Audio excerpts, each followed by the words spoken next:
grosso vindo para o lado do governo brasileiro. Eu vou explicar todos os detalhes. Além dessas, outras várias informações, só por favor não esqueçam de se inscrever no canal, ativar o sininho das notificações e compartilhar o vídeo o máximo possível que vocês puderem. Pessoal, essa informação na tela, gente, está aqui no portal de notícias Metrópole. Paulo Capelli explica a importância do relatório da OEA sobre as denúncias de abusos do judiciário brasileiro, porque muitas pessoas estão se perguntando, né?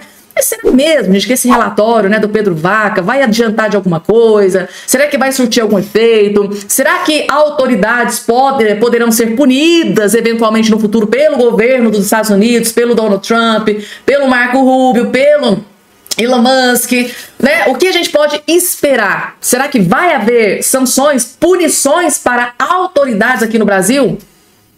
A resposta foi interessante, vejam só. Esse tipo de relatório não leva a nada. Para que isso? É perda de tempo. É perda de tempo? Não, não é perda de tempo, porque ele tem uma repercussão muito grande no cenário internacional. De que forma esse relatório, caso ele seja contundente contra Moraes, pode afetar o ministro? Um relatório que impute a Moraes supostas arbitrariedades, ele tem o poder de ser usado por Bolsonaro no âmbito internacional para conseguir, por exemplo, mais apoio de Donald Trump contra o governo Lula e o judiciário brasileiro. Lembrando que Alexandre de Moraes já tem dois desafetos no governo Trump, dois desafetos poderosíssimos, que são Elon Musk, um empresário, e o Jason Miller, que é um dos principais estrategistas políticos de Donald Trump, que Moraes mandou deter no aeroporto quando estava no Brasil. Ou seja, esse relatório, pontuando supostas arbitrariedades de Moraes, dá força para que Donald Trump, presidente dos Estados Unidos, que já não é simpático ao governo Lula, tome providências ainda mais duras. Lembrando que Trump chegou a dizer que vai taxar o aço e Lula falou, mas se taxar o aço nosso, a gente também vai aumentar as taxações nos Estados Unidos. Ou seja, o clima entre Trump e Lula está escalonando. Então esse relatório da OEA pode ser o combustível que faltava para Trump adotar medidas ainda mais rígidas contra Lula. Agora, o tom desse relatório é que a gente não sabe qual vai ser, mas Pedro Vaca garante que vai fazer um relatório robusto, com muitas informações. Fiel, né? Ele disse a Bolsonaro que vai fazer um relatório sincero e está gastando sala de sapato. Conversou com deputados e senadores da oposição, conversou com deputados e senadores do governo, e outro ponto importante também, que indica que esse relatório da OEA vai ser contundente, é que o maior financiador da OEA é os Estados Unidos, é o governo dos Estados Unidos. Eles vão investir 50 milhões de dólares este ano para manter as atividades da OEA. Representa metade do que os outros 33 países investem.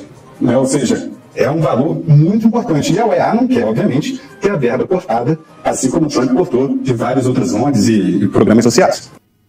Pessoal, o fato é que o Pedro Vaca teve uma reunião direta, né, pessoal, com Jair Messias Bolsonaro. E claro, Bolsonaro não é bobo nem nada, né? Fez questão de garantir, perguntar. E aí, vocês vão fazer um relatório isento? Vocês vão fazer um relatório imparcial? Vocês vão realmente colocar no relatório tudo que vocês estão vendo, né? Tudo que vocês estão presenciando, tudo que foi entregue para vocês aqui, as provas que foram entregues para vocês aqui no Brasil?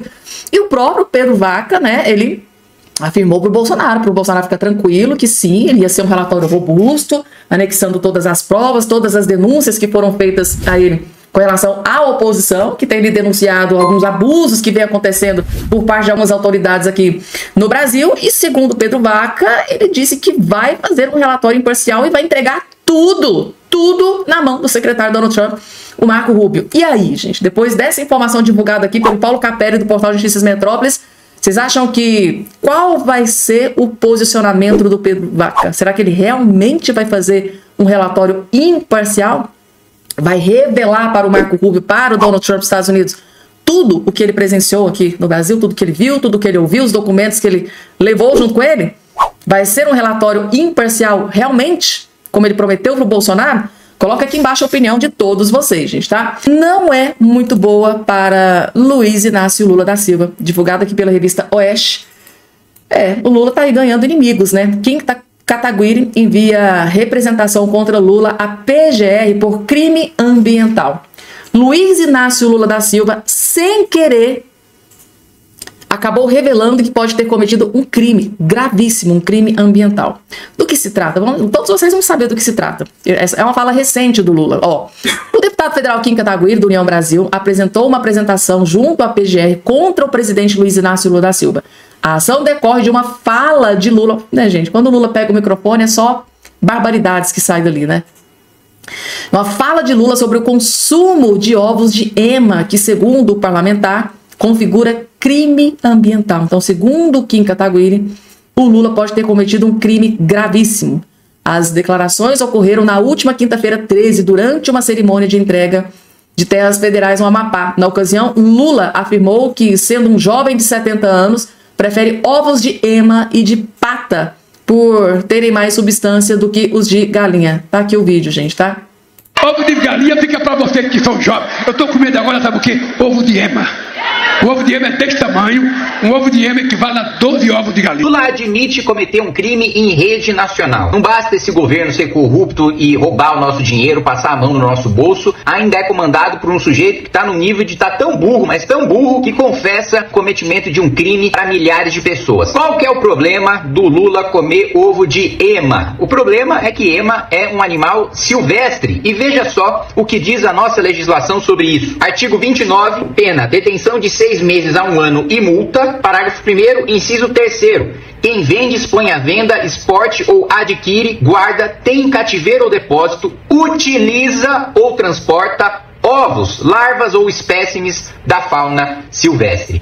Justamente o sujeito, né, que coloca a Marina Silva para dizer que tem uma grande preocupação com o meio ambiente, que agora está chantageando o IBAMA para o IBAMA conceder as licenças ambientais para os empreendimentos que ele quer para explorar combustível fóssil. As grandes preocupações em relação à exploração de energia suja, agora o governo do amor não só pode explorar petróleo, como também pode chantagear o IBAMA para fazer essa exploração. Então, ironicamente, na mesma semana em que ele achaca órgãos ambientais, ele admite o cometimento de um crime ambiental. E o que eu vou fazer? Aliás, o que eu já fiz? Representei o Lula no Ministério Público Federal, na Procuradoria-Geral da República, pelo cometimento de crime ambiental. Aí você pode me falar, pô, Kim, mas não é implicância isso? Não é perda de tempo, né? Você fazer uma representação porque o Lula comeu um ovo de ema? Primeiro, não é perda de tempo porque é um quarto de página. Não dá trabalho nenhum fazer isso. E segundo, porque é a lei. E se o Lula respirar fora da lei, eu vou estar entrando com representação.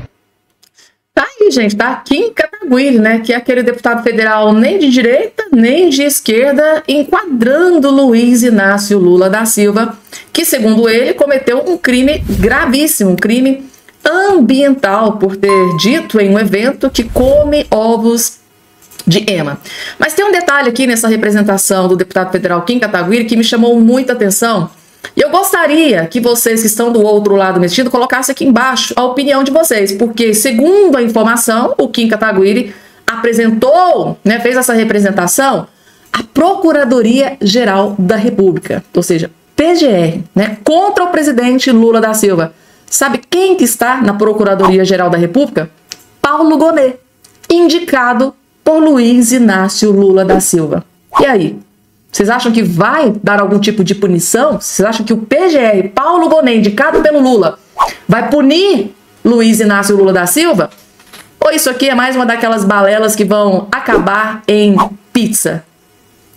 Coloca aqui embaixo, gente, a opinião aí de todos vocês. Estou curioso. Desse laboratório da Universidade do Rio Grande do Sul, não sei se estará na lista dos patrocinados pela USAID, mas tem um laboratório de mídia da Universidade Federal do Rio de Janeiro, mas não sei se acho que é da UERJ, da Estadual do Rio de Janeiro, sim, que durante todo o governo Bolsonaro e mais intensamente agora no governo Lula, produziu relatórios para provar que a imprensa do Brasil nunca foi tão perseguida quanto no governo Bolsonaro, que foi o governo Bolsonaro que censurou, que os jornalistas estão em risco, isso saiu pelo mundo inteiro por causa dos dados desse laboratório. E até que ponto, né, essas informações que essas ONGs, esses laboratórios vão produzindo são reais ou produzidas a mando desses globalistas que querem derrubar as democracias pelo mundo para manter o discurso deles de um grande governo global, Agenda 2030, essa coisa arada toda que a gente ouve. Cris, então, Maurício, então eu te devolvo com uma outra pergunta. Então é por isso que o sistema ainda quer prender Bolsonaro, mesmo após o desmantelamento da USAID?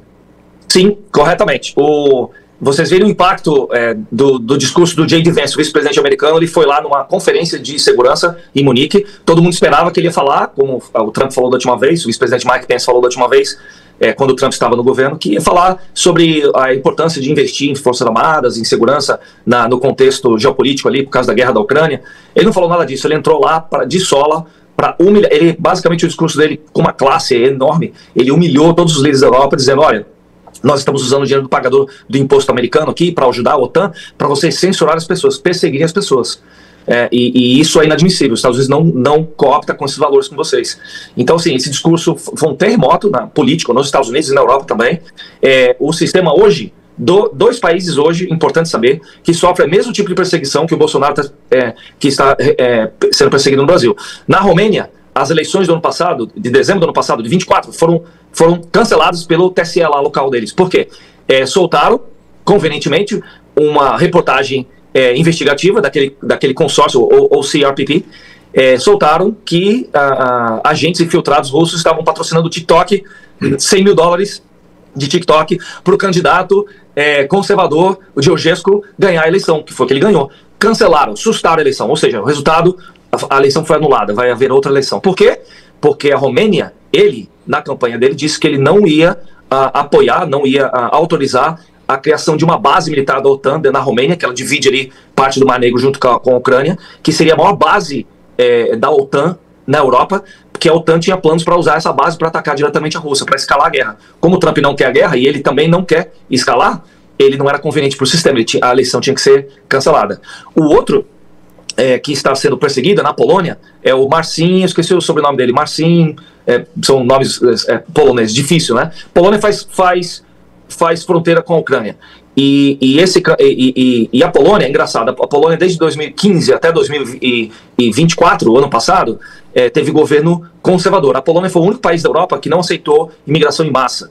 A Polônia ficou fora dessa agenda woke e globalista da Europa, mas eles participam da União Europeia. Só que, com todo esse apoio da USAID e essas agências internacionais, conseguiram ganhar as eleições de 2024, conseguiram ganhar as eleições, porque lá é primeiro-ministro, né? Então são parlamentares. Então os globalistas, centristas, voltaram ao poder. Imediatamente começaram a perseguir candidatos e o pessoal do partido que ficou no poder durante 15 anos. Então ele está sendo acusado de quê? De corrupção, de desvio de dinheiro, que não encontraram nada até agora. E pasmem, a ordem de prisão dele há 3 semanas atrás foi dada porque ele fez um like num post de Facebook, fez um like, e aí ele está sendo perseguido, já tem ordem de prisão para ele, agora está refugiado na Hungria. Lembra da história do Luciano Hang? Deu um like, vai para prisão. Mas então, o Luciano, Maurício, desculpa te cortar de novo, o Luciano, só para lembrar, que teve as redes sociais liberadas agora, né, às vésperas da chegada do emissário da OEA ao Brasil, junto com Bernardo Kister, que, enfim, com Fiuza, com jornalistas que estavam censurados há mais de 2 anos. O Luciano Hang nem joinha deu, e não foi também em Facebook, não foi em rede aberta, era um grupo de empresários que se comunicava pelo WhatsApp. Ele estava 6 meses sem sequer interagir com os demais integrantes do grupo. Foi um outro empresário que deu o joinha e foi perseguido. O Luciano Hang foi censurado por estar no grupo, só por estar no grupo. Cris, a gente vê como eles conseguem escalonar aqui no Brasil a ditadura. Cris, e foi tornado inelegível. Tornado inelegível. O Hang ainda teve essa. Sendo que no Brasil a pessoa só pode ser tornada inelegível se ela for condenada. E nem Bolsonaro condenado foi em nada. Ele não tem julgamento concluído, aliás, não tem julgamento nem iniciado em processo nenhum. A lei do ficha limpa no Brasil, ela não serve para a esquerda, ela só serve para a direita, e ela é preemptiva, né? Ou seja, ela é aplicada mesmo antes de ser condenado e julgado. Até e condenado. Porque nós temos um ficha suja na presidência atualmente. Exatamente. Para finalmente responder a pergunta do Pitoli, por que o sistema, mesmo sem dinheiro da USAID, de apoio da USAID, hoje quer a prisão do Bolsonaro? E ela é essencial para o sistema prender Bolsonaro. Estamos aí à véspera do resultado aí da PGR, né, indiciamento da PGR, entender que hoje, como o Trump falou, cortou no mundo inteiro, todas as verbas da USAID, a Europa rapidamente se aglutinou, estão querendo passar uma lei na Europa, inclusive o J.D. Vance, no discurso dele, falou que se passar essa lei, as relações Europa e Estados Unidos vão sofrer muito, e para meia palavra basta dizer, vai acabar o dinheiro para a guerra da Ucrânia, e vocês têm que se virar vocês contra o Putin. Então, eles criaram um consórcio europeu agora de censura. E não se engane, esse consórcio europeu de censura, capitaneado pelo George Soros, vai fazer de tudo para irrigar dinheiro através de ONGs, continua sendo através de ONGs, para os institutos, jornais, até o próprio secretarias de comunicações estaduais, municipais, para que se faça censura. E o Bolsonaro é um elemento que tem que ser preso, na visão deles, para que ele não lidere aí um movimento de reconstrução nacional como o Trump fez nos Estados Unidos. Outras várias informações. Só, por favor, não esqueçam de se inscrever no canal, ativar o sininho das notificações e compartilhar o vídeo o máximo possível que vocês puderem. Pessoal, logo de cara, eu vou começar trazendo aqui para vocês esta informação. Acabou. Blogueira mostra um dos bastidores da crise deste desgoverno Lula falido, gente. A Daniela Lima, ao que tudo indica, tá, depois, né, da divulgação aí da Folha de São Paulo, né, que destruiu o governo Lula, aos poucos a gente está entendendo que nem a Globo, até a Globo, né, na verdade, está abandonando o Lula. Acompanhe esse vídeo para vocês verem aqui o que a Daniela Lima acabou de expor do que está acontecendo dentro do governo Lula. Há um tempo atrás seria impossível uma matéria dessa aqui ser divulgada, mas agora com o Lula despencando nas últimas pesquisas, o Lula praticamente está sendo expulso da política brasileira, o Lula simplesmente está acabado. Aí para completar, tem a Daniela Lima que enfia o último prego no caixão de Lula da Silva. Assistam com muita atenção. São 3 cenas de um governo em crise. A gente vai começar com isso aqui. Este dia, o dólar, um desastre anunciado.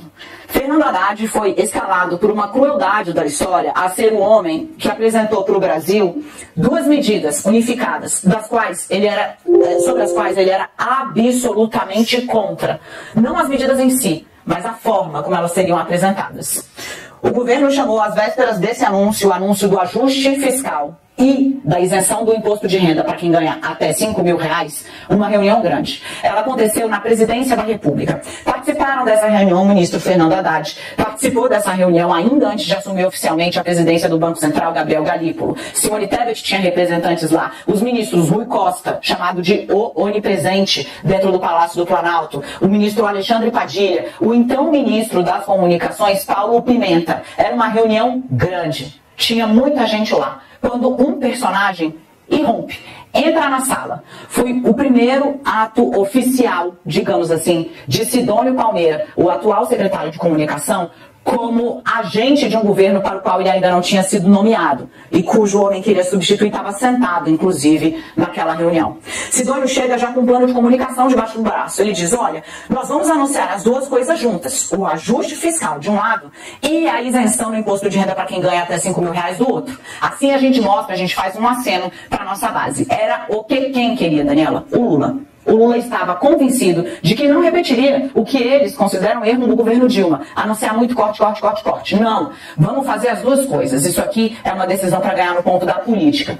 Fernando Haddad, então, se manifesta. O Haddad diz, gente, não vai funcionar.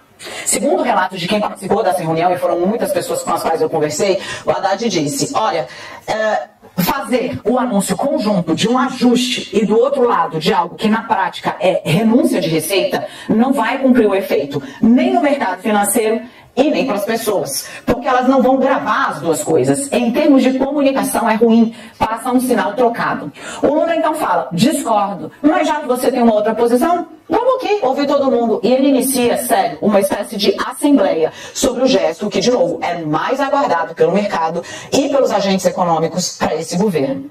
Por óbvio, Rui Costa, o time do Palácio do Planalto e Sidônio Palmeira ficam ao lado de Lula. Haddad sai derrotado com uma Simone Tebet silente, mas que estava ao lado dele, e Gabriel Galípolo se irmanando na gestão dessa crise. Gente, quando o Haddad está perdido já ali, sabe, ficou claro que ia ser derrotado e que ia ter esse formato, um anúncio conjunto, ele diz, gente, eu preciso despachar sós com o presidente. E as pessoas saem. Ele pede só para Gabriel Galípolo ficar.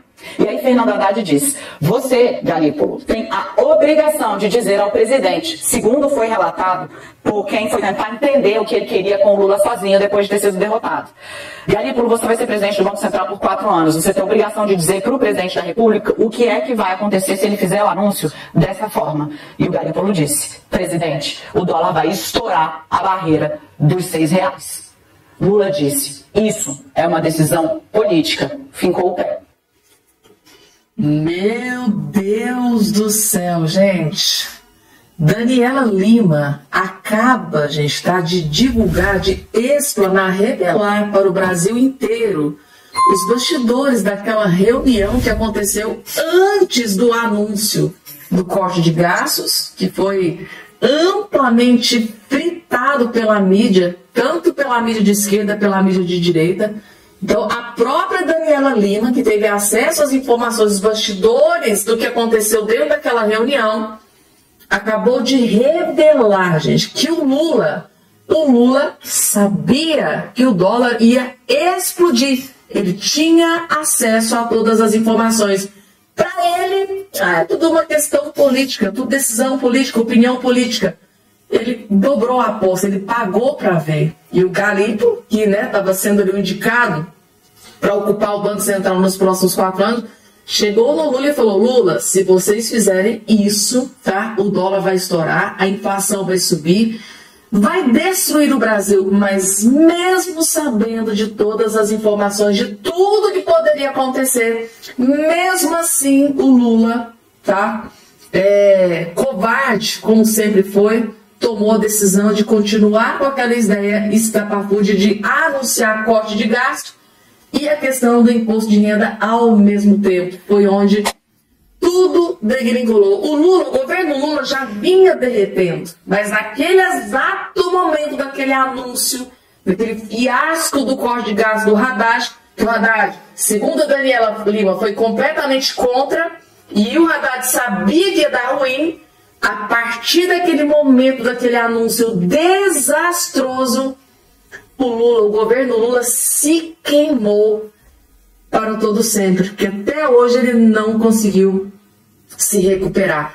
Gente, eu tô aqui impressionada com essa bomba gigante que a própria Daniela Lima acabou de revelar contra, gente, tá? O Lula da Silva. Ela acabou de dizer que o Lula sabia de tudo que poderia acontecer com o Brasil, mas mesmo assim o Lula pagou para ver, foi lá e deu a ordem, para acontecer assim, assim, assado, contrariando, tá, o posicionamento do ministro da Fazenda, Fernando Haddad. Aí depois, mais pra frente, depois que tudo estoura, tem o trem do Pix estoura, corte de gás estoura, tudo estoura, aí o Lula vai lá, tá, pega o microfone numa reunião, num evento, e dá uma passada de sabão no Haddad. Já não é nada para tomar decisão, nada vai ser divulgado, nada vai acontecer sem passar pelo Rui Costa, que é uma espécie de vice-presidente da República. Gente,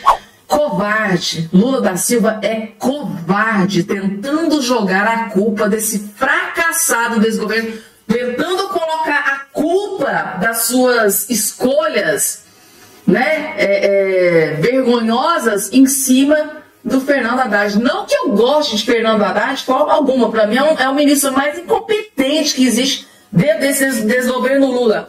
Mas aí o Lula, depois disso aqui que acabou de ser divulgado pela Daniela Lima, a gente vê os esforços do Lula em colocar a culpa em cima do Banco Central, a culpa é do Campos Neto, a culpa é do mercado, a culpa é do Haddad, a culpa é do Bolsonaro, a culpa é do Donald Trump, a culpa é dos Estados Unidos, a culpa é de todo mundo. Agora a Daniela Lima acabou, gente, de revelar que a culpa de tudo que vem acontecendo foi do Lula, porque o Lula foi avisado da catástrofe que iria acontecer com o anúncio daquele fiasco, daquele corte de gasto, junto com a questão do imposto de renda. Mas mesmo assim, o Lula foi lá e dobrou a aposta e, lamentavelmente, é o povo brasileiro que está pagando.